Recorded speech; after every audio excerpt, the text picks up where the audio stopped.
When the sun goes down in California.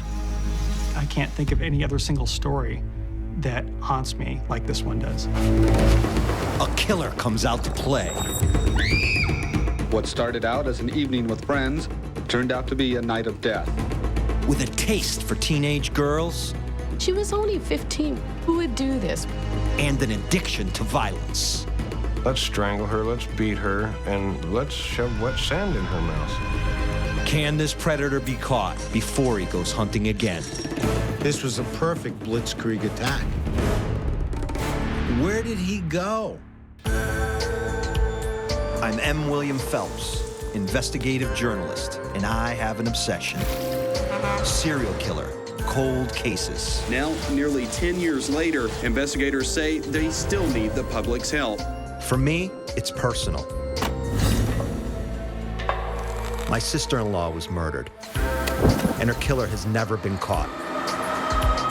These killers are still out there. Their victims deserve justice. And just one new clue could make all the difference. I don't have a badge, but I do have something the cops don't have. Someone who understands the dark mind of a murderer. As I started killing again and again, I saw it as a purpose. Because he is one.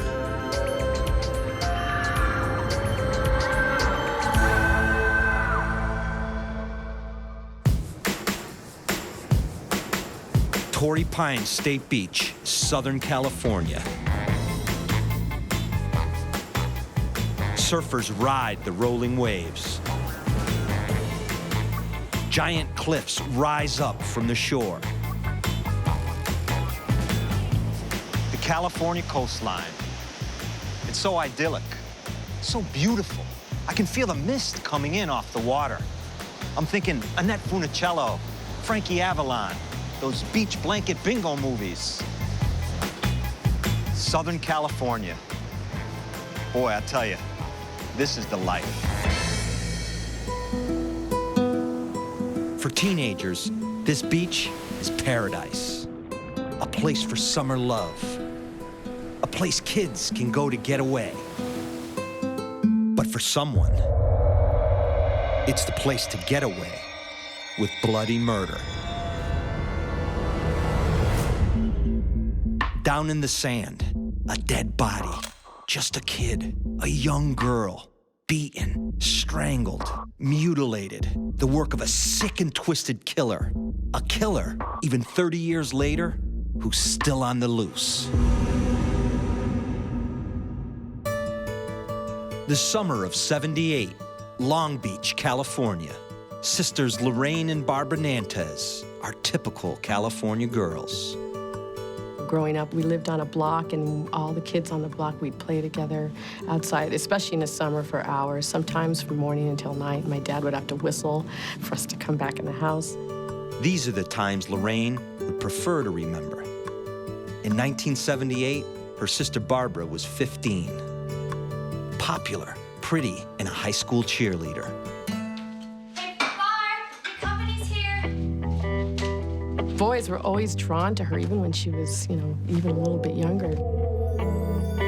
Oh, she was so beautiful.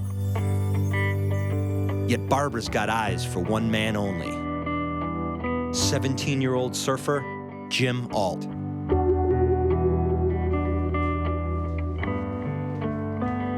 They had a lot of mutual friends. They met through actually someone my other sister was dating, and it was a whole kind of Long Beach surf crowd.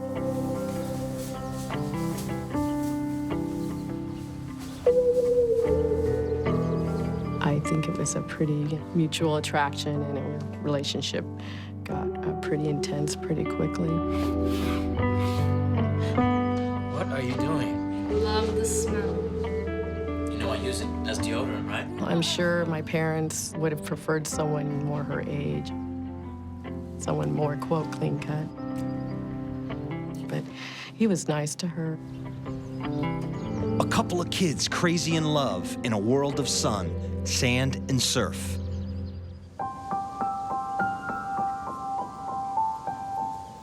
But on August 13, 1978, that world came crashing down. don't want you taking Barbara anywhere this weekend, all right? Yes, sir. Don't worry, we're not going anywhere. Promise. Okay. Barbara's parents were leaving town.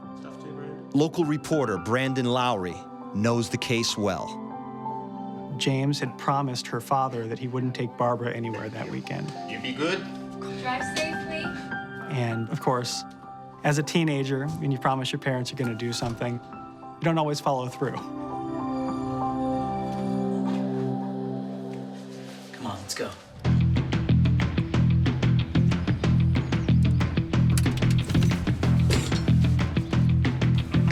They hook up with some friends. Hey man, the surf looks no good. Kids in search of sun, surf, and a good time. I guess we can find something else to do.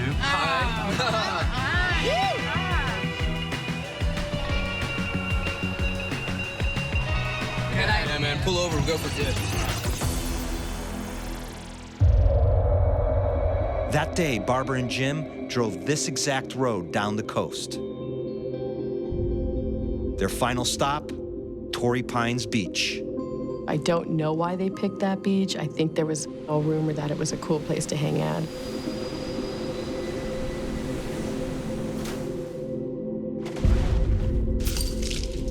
They plan to camp out overnight.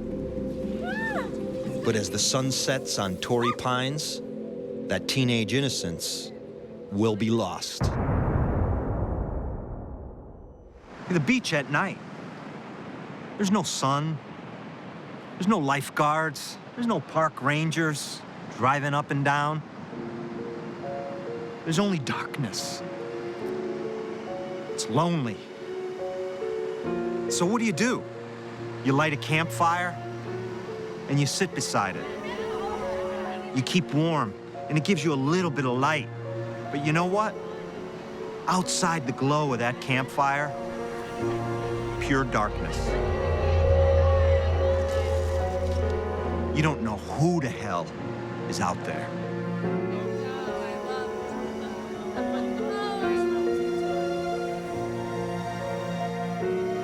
After night came, the two couples split up. See you guys. Richard and Cynthia stayed in a station wagon.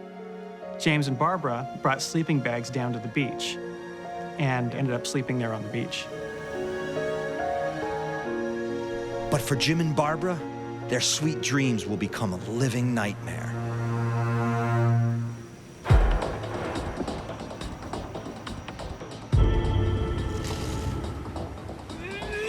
Jim's head is caved in with a lump of wood.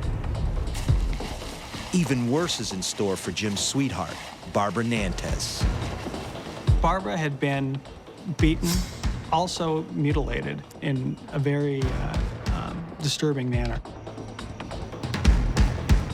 As quickly as the monster emerged from the shadows, he's gone. The body's just left in the sand. It's a risky dump. You leave bodies at the kill site, you leave evidence. How come this killer's so cocky?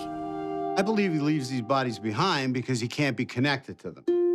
If anyone can get inside the mind of a killer, it's criminal profiler John Kelly. Wherever he kills them, he leaves them. He feels as though nobody's ever seen him with them. I'm sure they haven't. He just has no relationship with them at all. What makes you so sure that he doesn't know them? His kill site is his dump site. He's very sure that he cannot be connected to these girls. So because he cannot be connected, he doesn't have to be scared or worried about, you know, where they're found or who finds them. That leads me to believe that this is a predator who stalks the beach, looks for a victim, has no connection to the victim, and then kills and mutilates the victim. You know, the way you talk about this makes me think the beach can be a pretty dangerous place, not sun and surf, sand. Absolutely. Down there around this time, extremely dangerous because you have a predator on the loose who's very smart. I mean, this guy pretty much did a perfect job. He didn't get caught yet. Is Kelly right? What are we looking at? An opportunistic killer lying in wait for the perfect time to strike? Time to ask another killer. Raven.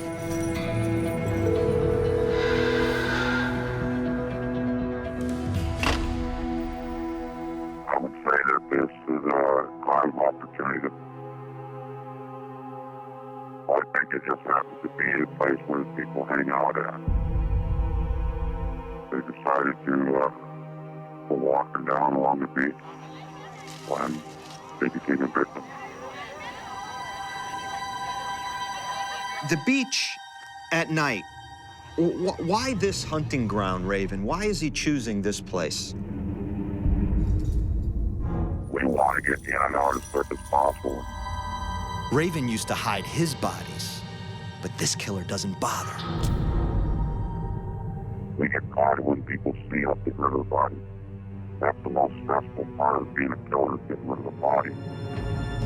Once we get rid of the body, we move on.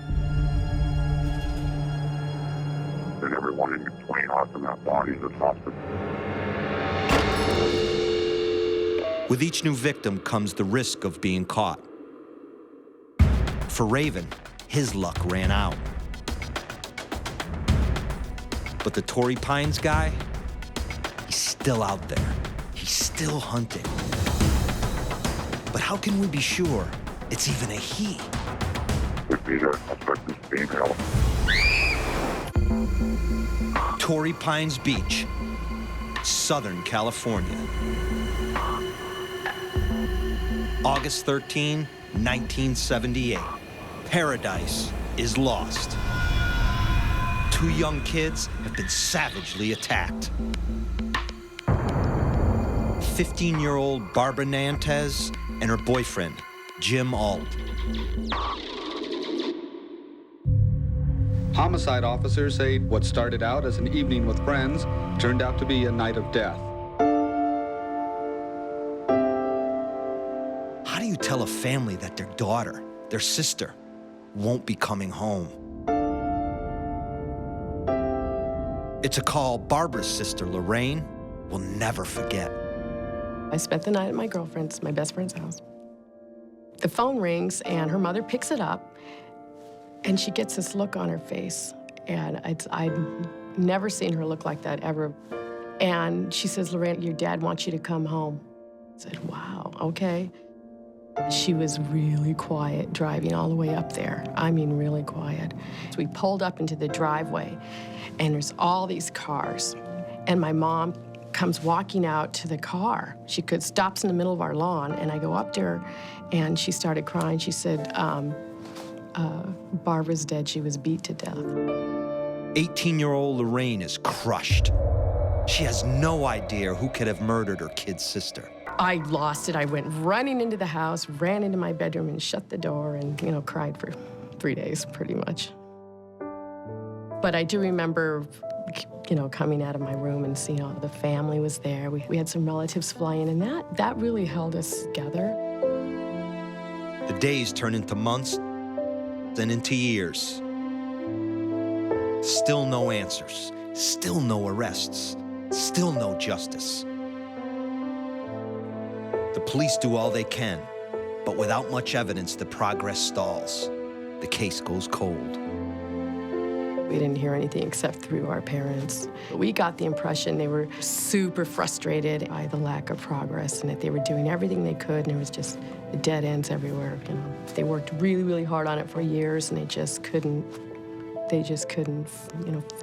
put any evidence together. There wasn't enough evidence, physical evidence, for them to, go after any particular suspect. And on top of that, she's plagued with guilt. We had a horrible fight the day she left. You are going to be in so much trouble when Mom and Dad find out. My parents were out of town, so Barbara said, "Well, I'm going to the beach," and she wasn't supposed to, so my sister and I were both yelling at her, "You're going to get in so much trouble when you get back." Ooh, I'm shaking in my boots. It never occurred to us to tell our parents that what she was doing. Losers! Have fun by yourself. All you think about is yourself. We were yelling at them as they left, and my last words to her were awful. My It's still painful. But Barbara's slaying is no ordinary murder. This is something very twisted. She had been beaten and strangled. Her right nipple had been cut off and removed, and she had some lacerations on her scalp as well. It's the work of a monster. Barbara was naked, her mouth stuffed with sand.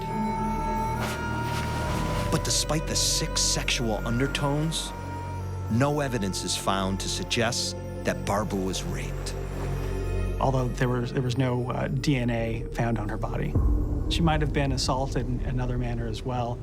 Autopsy reports reveal Barbara had been violated with a sharp object. Maybe a knife.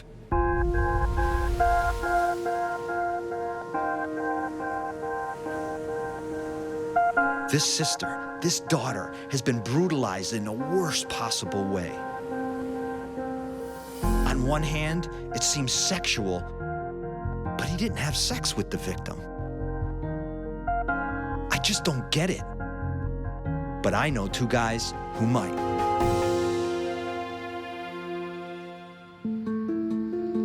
Looking at these medical examiner reports, it's pretty clear that this guy did not have sex with these victims. Sex is not his focus. This guy gets off on a anger rush. Well, see, what is his idea of sexual assault? What gets his cookies off? And what I'm looking at here is I'm looking at a guy that, was more focused on sexually abusing her, having complete power and control over her,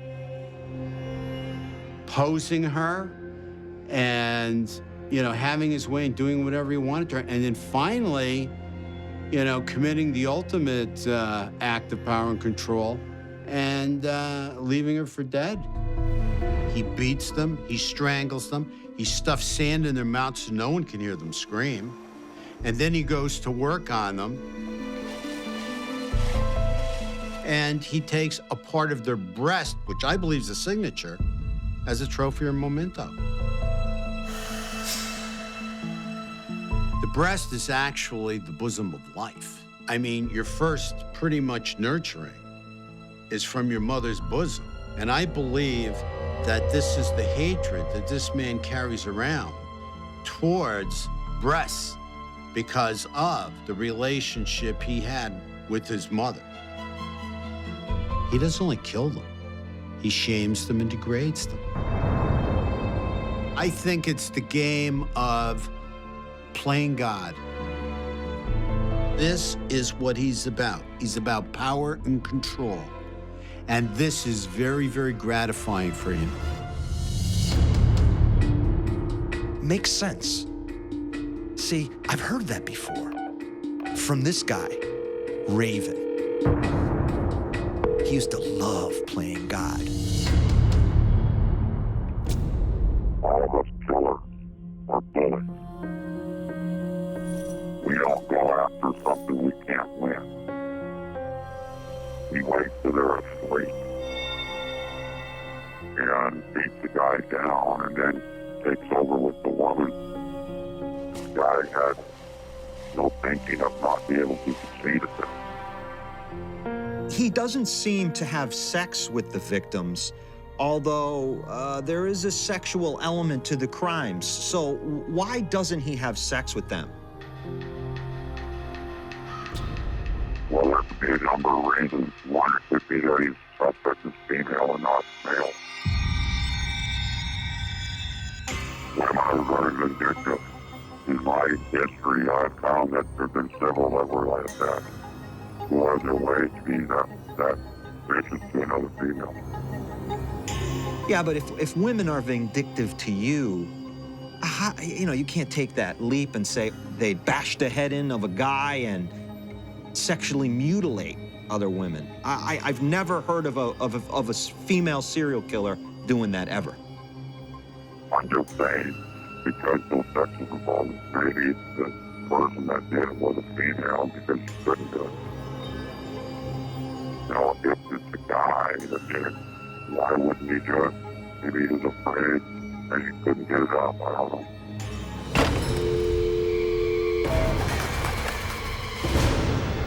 Well, it's conversations like these that remind me Raven's no genius. He's just a killer. See, I'm not buying the female killer line. But one thing Raven and me can't agree on, the killer's a bully. He thinks he's in control. But remember, there were two people on the beach that night, Barbara and her boyfriend, Jim. The killer didn't think there'd be an eyewitness. Jim Alt's head had been bashed in. He's not moving. And by all accounts, he should be dead. But he's not. He's alive.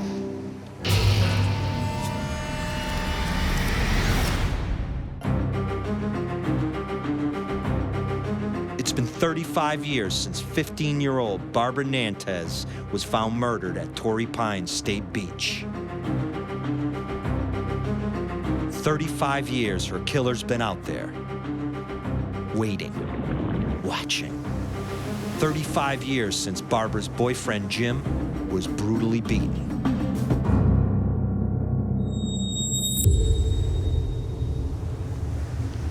So this is it, the attack site. The parking lot is about 250 yards that way. The lifeguard shack is here. There's a huge cliff here. The ocean's there. They throw some sleeping bags down.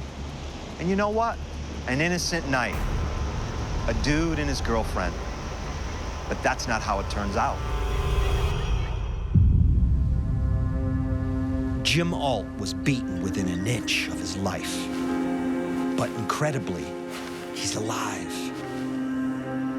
It's hours before he comes to. James said that he remembers being with Barbara on the beach, making love, and falling asleep. After that, it's everything's different. First thing James remembers is shivering. He felt around and just felt sand. He didn't feel Barbara. Jim's skull is bashed in. His eyes swollen shut. He remembers being unable to see anything. He remembers being unable to hear anything. He was dizzy, and he tried to stand up, and he just kept falling over. It's a miracle this guy's still breathing. He was kind of operating on some kind of a primal survival level, and he was just trying to get back to that car to get to his friends. Survival instinct. It kicks in when we need it most. For Jim, it gets him back to his friend's car to beg for help. The fact that he was able to find his way and get back to his friends on a beach that he'd never been to before is really remarkable.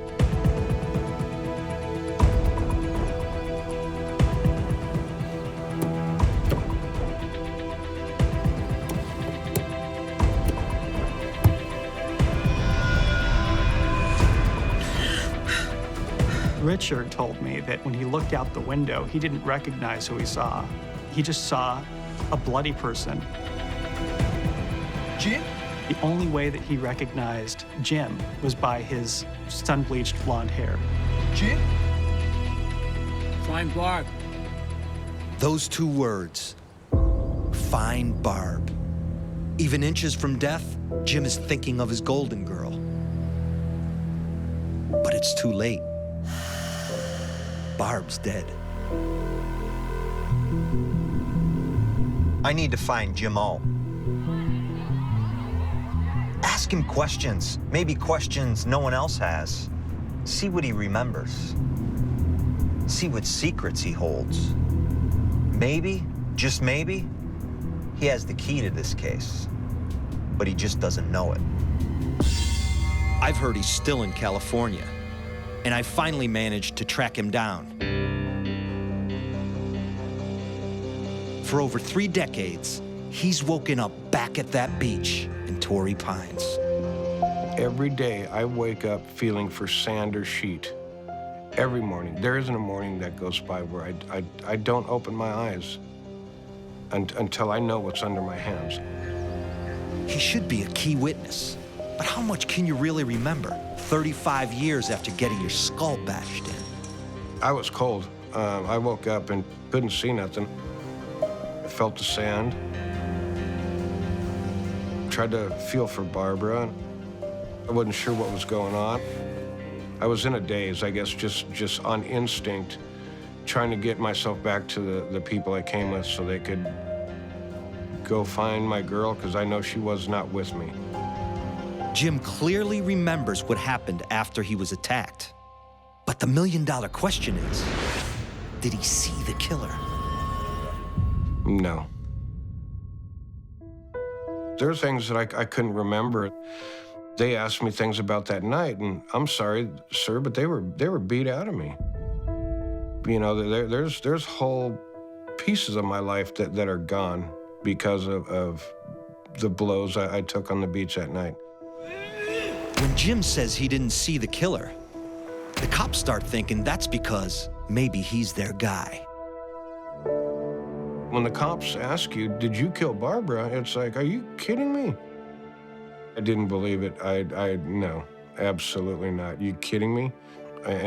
No, I didn't believe it. I did not believe it. I was so in love with that girl.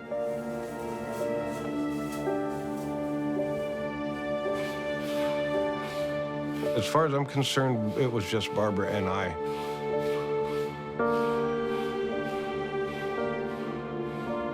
When I was with Barbara, it could be at a rock concert, and I didn't hear the music, I didn't see the people, I saw was Barbara.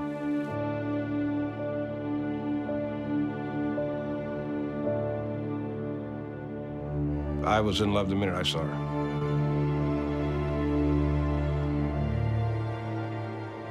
We spent a lot of our time at the beach. We spent a lot of time at each other's homes. I had a moped that I would ride over to her house. Even when we weren't able to see each other, we were on the phone 24/7. At the time, Jim's head trauma is so severe, he remains in a coma for weeks. He says he'll never forget that feeling when he finally woke up. The most excruciating pain I've ever felt, and it was all in my head. It just, every 4 hours, I was hitting that button for them to drill me with whatever drug they were giving me for pain. I was smashed up pretty good. New nose, metal plate up here. I mean, basically, if you can see it, I mean, this has all been reconstructed, you know. They literally put me back together. Eventually, the cops decide it couldn't have been Jim. His wounds are too severe. There's no way they could be self-inflicted. But what does he remember? Who else was on the beach that night? There was a lot of military people on the beach that night. It's a Marine town. It's a military town. We had that thing going, us long-haired surfers, and we'd call the military folks jarheads. Jim, do you remember at all that day, while you were at the beach, running into a military dude and calling him a jarhead or getting into it with any military people that day? No, because I wouldn't want a confrontation in front of Barbara. I'm very protective, so for me to say something stupid, that would mean that I would be opening up myself and my girl to potential danger. A fun night with his girl. That's all Jim wanted, but someone had other plans. He thinks it could have been a Marine. I want to see if that adds up for John Kelly. So who might this be? Who are we looking at here, Kelly? The one thing I can focus on is the signature. The one thing I'm really looking at is this attack at the breast. This guy isn't scared to get down and dirty. Fighting in sand, removing breasts, This is not somebody who's squeamish when it comes to battle or attacking. I'd have to say we're looking at an ex-serviceman who was in combat. Someone coming back from Vietnam who's seen a lot of horror. They've been in war, they've seen body parts removed, they've even removed body parts. This is a battle-hardened person who's really suffering from severe post-traumatic stress. Could be someone who received a Dear John letter while he was away at war, came back very upset, extremely angry at females. The throat, the mouth, he doesn't want to hear anything from them. He just wants to kill them, he wants them to suffer, and leave them in a very shocking position. So let's say Kelly's right. We've got this guy. He's come back from Nam. He's seen things, done things. He's angry at the world, angry at women. Where does he go to get his revenge? Torrey Pines Beach. There's a lot of military bases around here. Pendleton, Point Loma, Miramar. And after the Vietnam War, a lot of those guys came back and they settled here. Guys who were haunted by what they had seen and what they had done.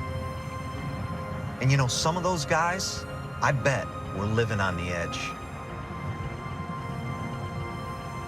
And I gotta ask myself, was this killer, was he one of them?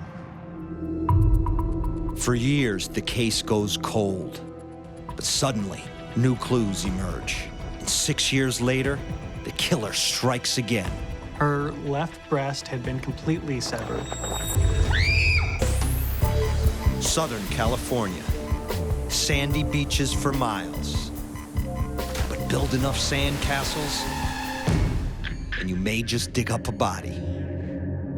In 1978, just north of San Diego, 15-year-old Barbara Nantais is found brutally murdered. After this weekend's senseless murder, a lot of people are going to start thinking twice about coming out here at night.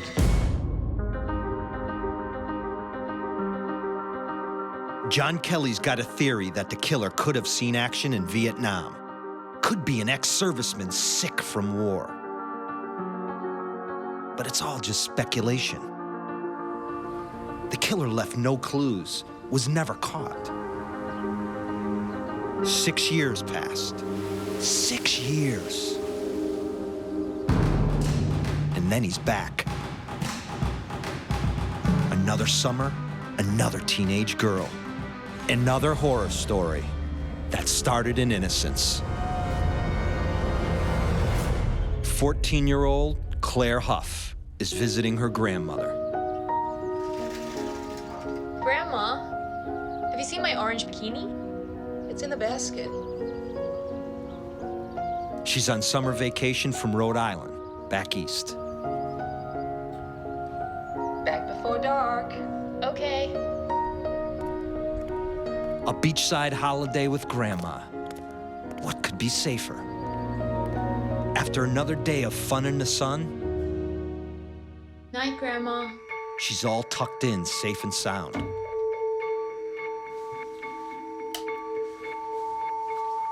The dark night is just too tempting. Claire has plans. She's heading to Torrey Pines Beach. It was all so innocent, so teenage. Claire Huff grabbed her portable cassette player. She snuck out of her grandmother's house, and she headed down this street toward a place, really, that had become so much fun over this summer holiday she was on. But what Claire didn't know was that when the sun set on this magical place, darkness crept in.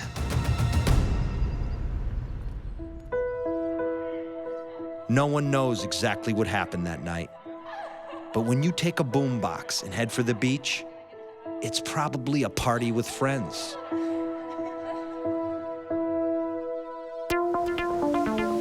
what teenagers do down here. They grab a surfboard, hook up with buddies, and hang out. It was my understanding that she may have been down here earlier in the day, may have met somebody, kids hanging out at the beach, and decided to come back. Retired Detective Jeffrey Morse will always remember that fateful day in the summer of 1984. So you're coming along the beach here, and you pull up right here, and... Right across the river mouth there is where Claire was found. It was obviously a hard scene to witness.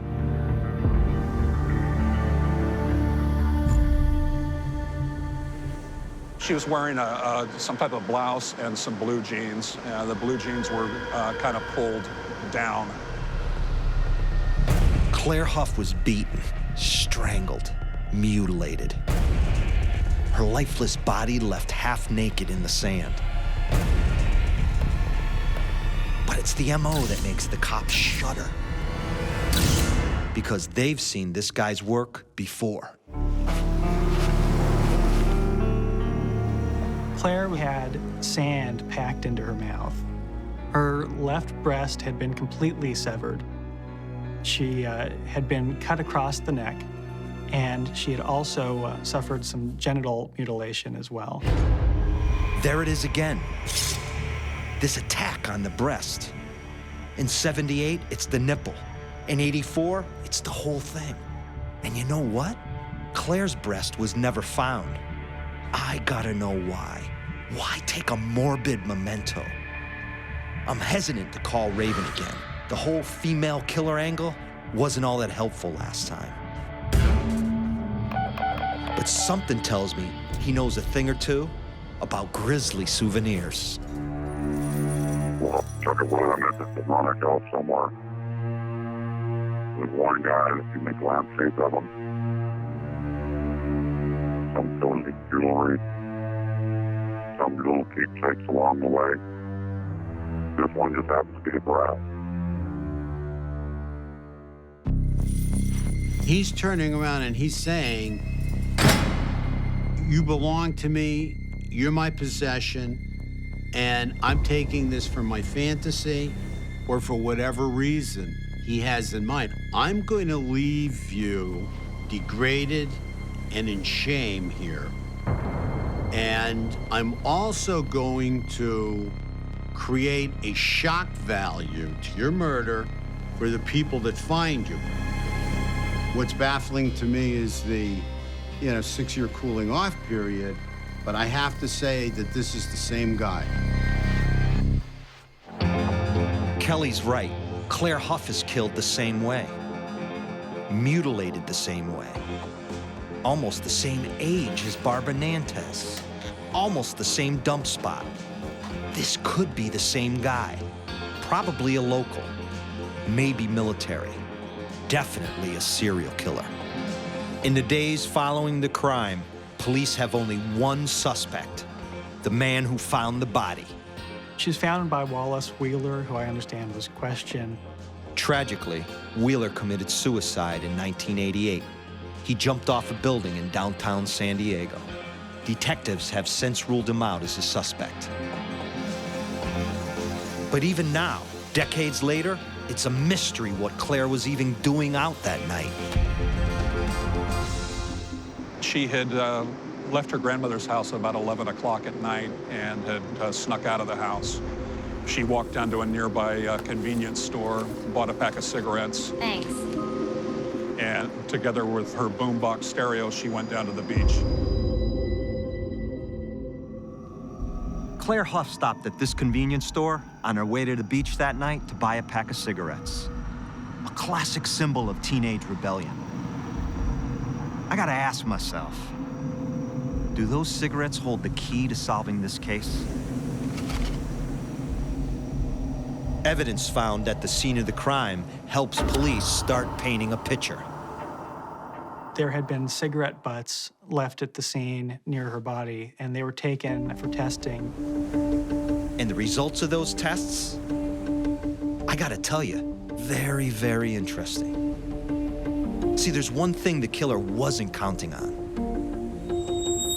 3 little letters that could spell justice. DNA.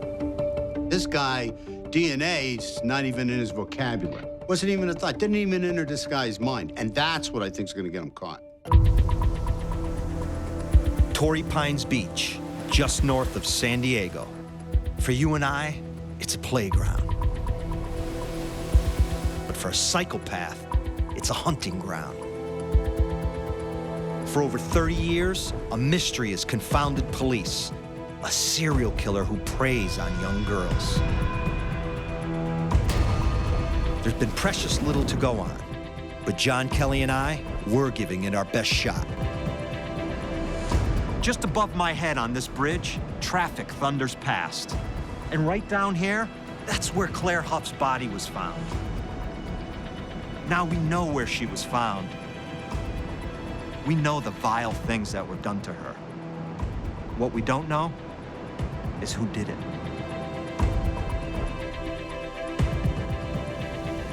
What do we know so far? 2 young girls were found dead. In '78, it's Barbara Nantais. Her boyfriend Jim survives, but doesn't remember much of anything. The killer gets away with it. In '84, it's Claire Huff. This time he's more careful. He doesn't leave any eyewitnesses. But he leaves something else. DNA. His kill site is his dump site. He feels very safe and very confident leaving the victim's body where he kills them. So, Kelly, if I'm a killer and I'm leaving cigarette butts, why isn't this guy worried about it? Back in the day, you're looking at nobody even thinking about DNA, hearing about DNA. This guy, DNA's not even in his vocabulary. Wasn't even a thought, didn't even enter this guy's mind. And that's what I think is gonna get him caught. So what did the test show? DNA from 5 different individuals, 3 women and 2 men. So that gives credence to the theory that Claire did meet up with some people. But what I really want to know is the killer's DNA on those cigarette butts. And if so, how is it that the killer's path crossed with Claire's that night? Claire Huff was being watched by this guy. And Claire Huff, at some point, left the pack. But this guy was reconning the area, and he was watching. He was looking at Claire Huff, and he was waiting for an opportunity to move on her. Every sign points to Claire Huff not being alone that night. Sneaking out. The cigarettes. The boombox. Who were these kids she may have met up with? And why haven't any of them come forward yet? They got something to hide, or are they scared? DNA may be the key to solving this case, but only if they have a suspect to run it against. And that's why these beach kids have to come forward and tell the police what they know. Because if we catch Claire's killer, we might be catching Barbara's too. Someone was there. Someone knows something. Please dig deep. I don't care how big, how small it is, because you don't know until you tell somebody. You can make a difference by coming forward. This guy, Jim All, he's been tormented and victimized by this killer for what? Almost 40 years now. You know, it's time that that pain, that emotional bondage he's been held in, ends. The guy deserves it.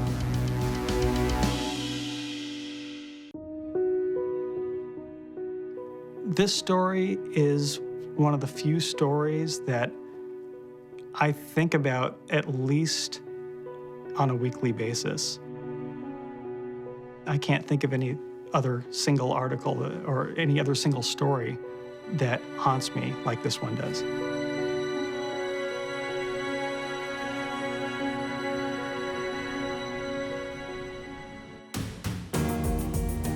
Every day, Torrey Pines Beach is full of life. Couples in love. Teenagers having fun. And just a few feet away, 2 innocent girls lost their lives. See, life just moves on. But for Claire Huff and Barbara Nantais, life just stopped. 2 young girls who never grew up, never fulfilled their dreams.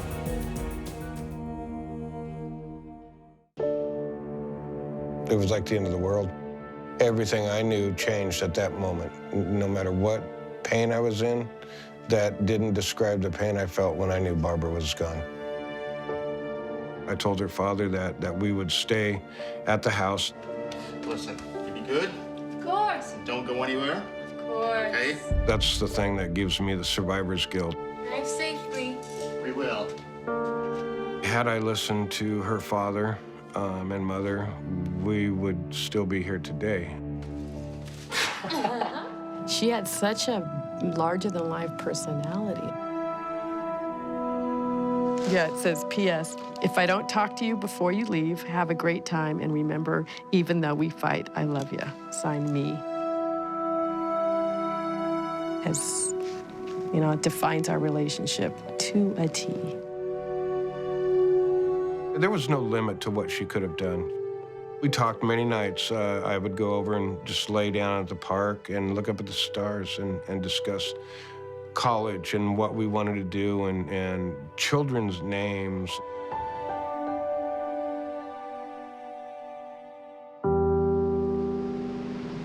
These girls were 14 and 15 years old. Just kids. They had their whole lives ahead of them. And I know that someone on the beach that night saw something. And I think that someone needs to do his or her moral duty, come forward, help solve these cases. Help these families let go of the nightmare. And help these girls finally rest in peace.